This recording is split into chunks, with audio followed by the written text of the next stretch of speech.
Hello everyone and welcome back to the channel. तो आज की इस वीडियो में हम लोग बात करने वाले हैं what is the difference between the firm, organisation and the company. तो हम लोग बहुत टाइम से सुनते हुए आ रहे हैं भाई कंपनी खोलेंगे या फर्म है या ऑर्गेनाइजेशन है। जैसे कि अभी हाल में रिजल्ट आया हुआ है सीबीएसई, आईसीएसई एंड यूपी सबका। तो पापा ने पूछा कि बेटा क्या करना है फ्यूचर में। तो बेटे ने कहा पापा मैं कंपनी बनाएगा।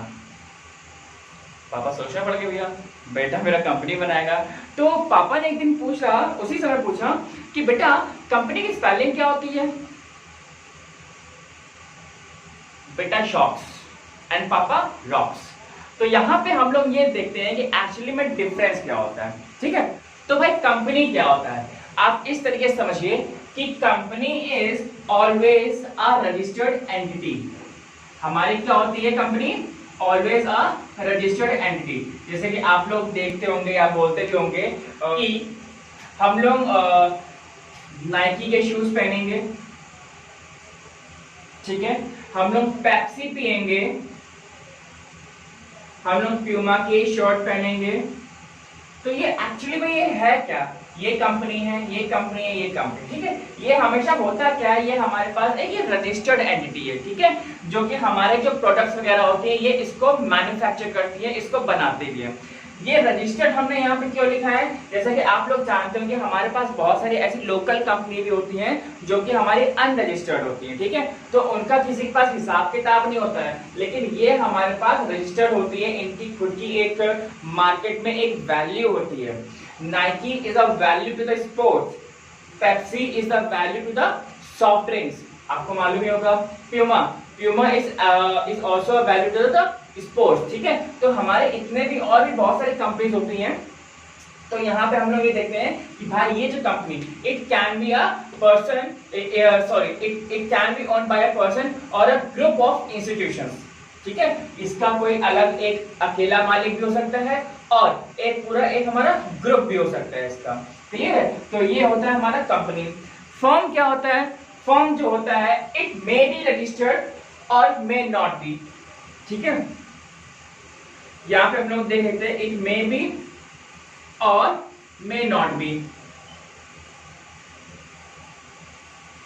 यहां पे ये हम लोग क्यों लिख रहे हैं फर्म मे और मे नॉट बी? क्योंकि जो फर्म होता है वो भी हमारा उसी के अकॉर्डिंग ही चलता है। भाई अगर हमारे पास रजिस्ट्रेशन होगा तो भी चलेगी और रजिस्ट्रेशन नहीं भी होगा तो भी चलेगी। ठीक है, जैसे कि आप बहुत सारी जो स्वीट शॉप,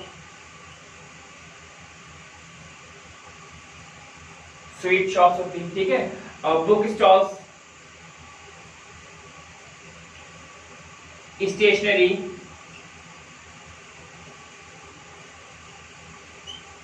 ठीक है, तो ये जितने भी चीजें हैं ये हमारे क्या, ये फर्म है, ये उसकी फर्म चल रही है। ठीक है, इसको कंपनी नहीं कहेंगे।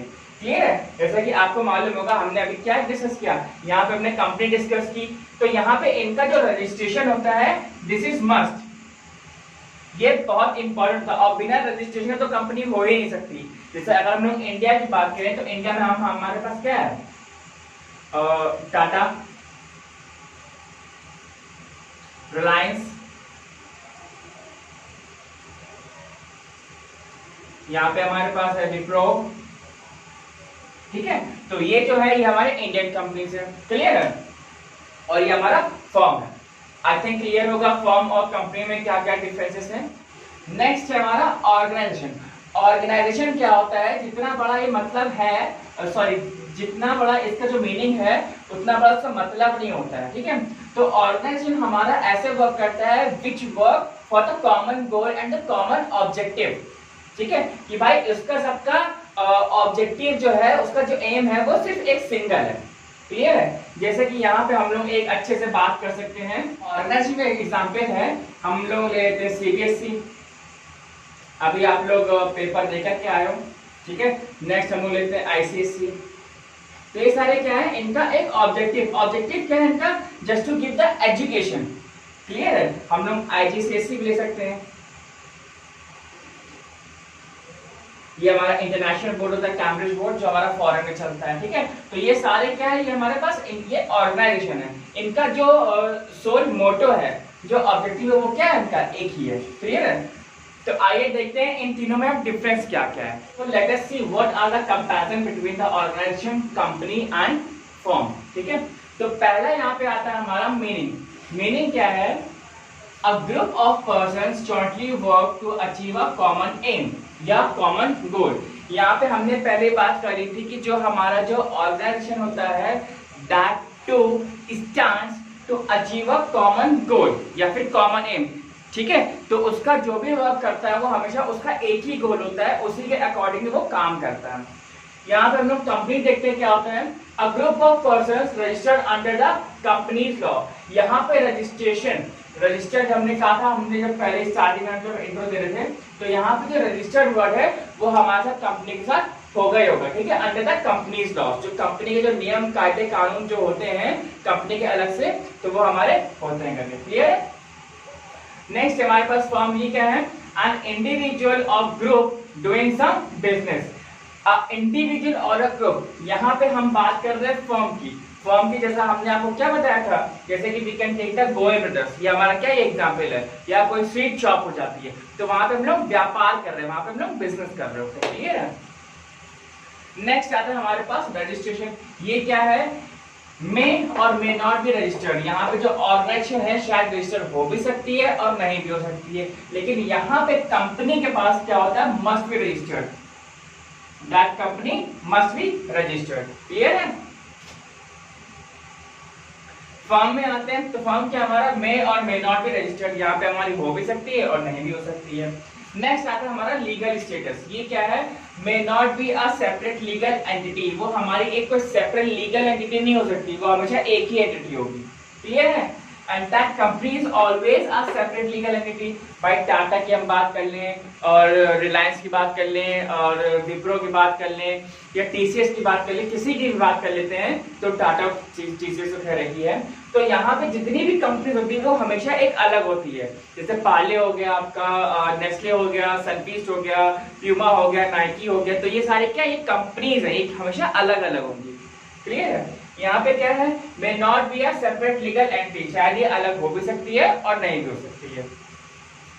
इनका वर्क देखते क्या है, नेचर ऑफ वर्क, कॉमर्शियल और नॉन कॉमर्शियल, दोनों ही टाइप से हो सकता है। यहाँ पे क्या है, यूजली कॉमर्शियल, मतलब कोई भी कंपनी होती है तो जब भी वो अपना सामान प्रोड्यूस कर रही होती है, वो प्रोडक्शन होता है वहाँ पे, प्रोड्यूस कर रही है, तो प्रोड्यूस किसके लिए कर रही है, हमारे लिए तो कर रही है, कस्टमर्स के लिए कर रही है, पूरे मार्केट के लिए कर रही है। क्लियर है? तो यहाँ पे हमारे क्या है, कॉमर्शियल है। यहाँ पे फर्म क्या होती है, that is always a commercial, हमेशा कॉमर्शियल ही रहती है। भाई अगर हम लोग यहाँ पे बिजनेस कर रहे हैं, यहाँ पे हम क्या कर रहे हैं, यहाँ पे बिजनेस कर रहे हैं, तो business is always a commercial entity. Clear है? यहाँ पे एग्जांपल्स देख सकते हो, यहाँ पे हमने क्या है, आईसीएससी, सॉरी हाँ आईसीएससी, तो यहाँ पे ये क्या है, हमारा एक ऑर्गेनाइजेशन है। यहाँ पे कंपनी ले लेते हैं, पार्ले हो गया, पेप्सी हो गया एंड ऑल दैट, यहाँ पे गोयल ब्रदर्स। ठीक है, तो आई होप कि ये आपको कंपैरिजन अच्छा लगा होगा, और ये कंपैरिजन अगर आप एग्जामिनेशन पॉइंट ऑफ व्यू से देंगे तो you have to write this comparison in an exact manner. ठीक है, यहाँ पे आपको बेसिस ऑफ डिसीजन लिखना पड़ेगा। ये हम बार बार बोलते हुए चल रहे हैं कि कभी भी आप कोई भी कंपैरिजन लिखिए तो प्लीज बीओडी आप जरूर लिखिए। ठीक है, so that's all for today, और मुझे उम्मीद है कि आपको वीडियो अच्छी लगी होगी, और अगर वीडियो अच्छी लगी हो तो please like this video and do subscribe my channel, जिससे कि थोड़ा सा मेरा मोटिवेशन और बना रहे वीडियो बनाने का। ठीक है, तो आगे की वीडियोस देखने के लिए हमारे साथ जुड़े रहिए। Till then